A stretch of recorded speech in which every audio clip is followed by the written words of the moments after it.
Alopecia is an autoimmune disease, and it is basically where your immune system has a malfunction, like there's a disconnect between the brain and the body, and your immune system attacks your hair cells rather than like viruses or stuff like that. So, like your immune system doesn't really understand, like it thinks that it is a virus, so it's trying to expel it out.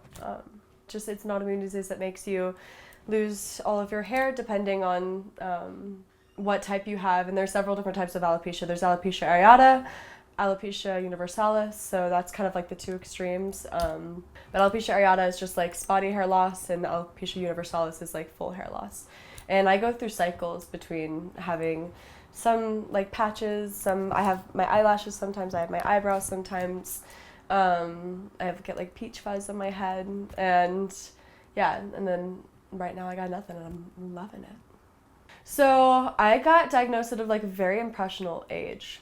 Like I feel like 15 years old and like going through high school and like also being a freshman and a girl and like just like all of that like itself is a crazy time because like you are in such a transitional moment between like almost childhood and like adulthood. So I lost my hair at the very end or near the end of my freshman year of high school. So I was 15 years old and I was in my English class and like I remember I was bored as hell. Something was like itchy, and so I put like my hand to the back of my head and I felt this spot like right here, and it was like really small, probably like that big. I couldn't believe it. I was like, there's literally no chance. Like I didn't even know what alopecia was until I got it. My process of losing my hair was also just like very interesting and kind of at the extremes. So I lost my hair over the course of a year, like very progressively slow, and I did every treatment underneath the sun. I was a guinea pig for a while, but with alopecia specifically, like it was just like such an interesting time because like at first it was so progressively slow that like it was a big secret, like no one knew about it. You couldn't see it at first because like all my hair covered and I had really, really long like blonde, strawberry blonde hair. I started wearing bandanas, and like I feel like this is kind of when I entered my more open and free hippie self at the time. But I started wearing bandanas, and like everyone kind of just knew me as like the girl who wore bandanas, and like a lot of people didn't really think very much of it. And I always knew that like every time that I did tell someone, it was like a really big deal. Like that was something that I had to like have trust established and everything of that sort. So, throughout this entire experience, like I always portrayed confidence. Like I never let anyone see what I was experiencing or what I was going through. But it was so tough. It's within society, like your hair is such an important figure of yourself. Like it can like be like an identifiable thing. It's a really tough experience to go through because you're also just like watching yourself morph and completely change, and you have no control over it.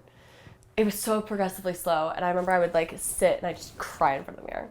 And like I'd also be like in like the shower, my hair would melt away and I'd watch it go down the drain. I'd go to sleep, I'd wake up and there'd be hair on my pillow. Like it was just like such a traumatic thing. And like but I'd sit and I'd cry in front of the mirror, and it was like this whole thing, and I'd just like be like, oh, I wish I had what I had just a few weeks ago. Like it's more than what I have right now. And then at one point, like my perspective just like shifted, and I always tell my mentees this story. I like looked in front of the mirror and I was like, I'm gonna miss what I have right now in a few weeks. Why the hell am I worrying about the past? Like there's no reason for me to continue stressing about things that have happened because like I can't control the situation. This is what's happening, and like I might as well just enjoy what I have right now in the present. Yeah, so I remember I was like in Italy, and this like the size of the tip of my pinky, the tiniest little spot came like right here in the front of my hairline. And I remember like sobbing to my aunt, I remember sobbing to my dad. I'm like, no, and they're like, it's so small, you can't even see. I'm like, yeah, but you don't understand, it's gonna grow.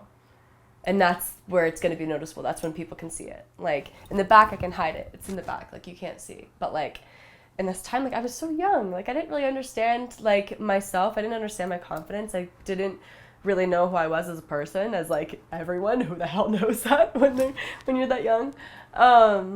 Throughout all of this, I was going through really difficult treatments. My mom, she loved me so much, and like she knew that I wanted hair at the time, and she just like wanted to push for anything that could help it, anything that could make my hair grow back. And I love her, but it was almost kind of like treating me like a problem rather than like, this is something that we're doing. And we were at the doctor's and she kind of like explained what alopecia was. And she was like, well, we have these injectable steroids. They're shots, and they're rounds of shots, and depending on how many spots you have and how big they are, it could range from like 20 to like 150 shots. And I would get this every like 2 weeks. And like it never worked. Like all these things, like it was just throwing shots in the dark. And like again, like we were trying to do everything that we could because like at the time, like I just wanted to feel like normal and accepted in society and like among my peers. And like also like at that age it's like impossible almost to like not compare yourself to others. People will say like, oh, it's just hair, but like it's so much more. It is like the entire essence of your like as you as a person and like your personality and like what you go through and like the steps that take you to be who you are. Autoimmune diseases can kind of pop up with stress because you're so inflamed and you're so like when you stress out your body like feels it, like your nerve endings, like it's like a whole thing. And so I had some things happen and like some deaths that happened, and within a week of that happening I lost pretty much all of my hair. In a week it just all melted away, and I had like a little bit like here left, and like I remember like I was like, Mama, I'm over it. It's not like the pain isn't worth hair. I'm like, I'm done fighting for it. Like I'm done. There's no point anymore.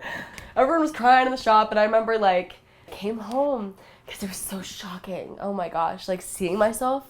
But like even though I had so little before, seeing myself was like staring at a stranger, you know? Seeing myself was like so surreal, honestly, because like I also like I feel like it was like almost like a weight lifted off my shoulders, even though it was very different and like startling in a sense. Like I didn't have to deal with losing it anymore. I went home and I was downstairs in my brother's because he lives in the basement, and I was downstairs in his bathroom and I was looking in the mirror with him and he literally like he turns to me, and this was like one of like another defining moment within my journey, and he was like, Maggie, you look like an Egyptian goddess. And like that, I was like, that really saved a lot of me.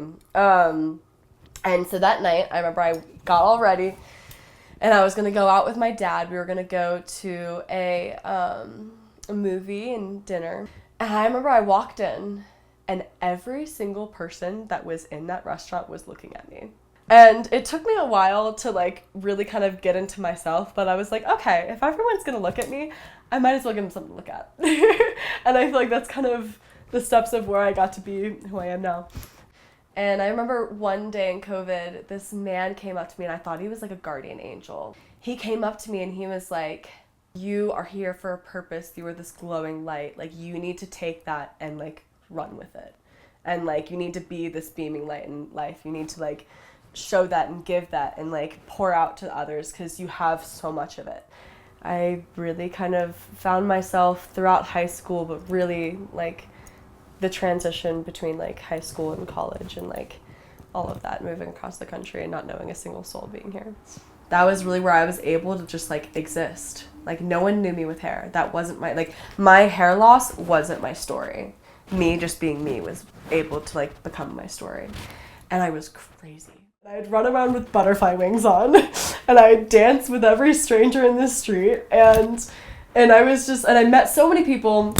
I led a protest. I did so much my freshman year, but it was just like such a defining place where I was able to like really find my people and myself and like everything of that sort. The past year and the past 2 years have really been the most like redefining for myself in general, and like such like a very beautiful outlet that I'm able to kind of like experience and like show the world who I am and what alopecia is and like what this beauty is. Even though there's a lot of beauty throughout my first few years of college, there was like also a lot of difficulty.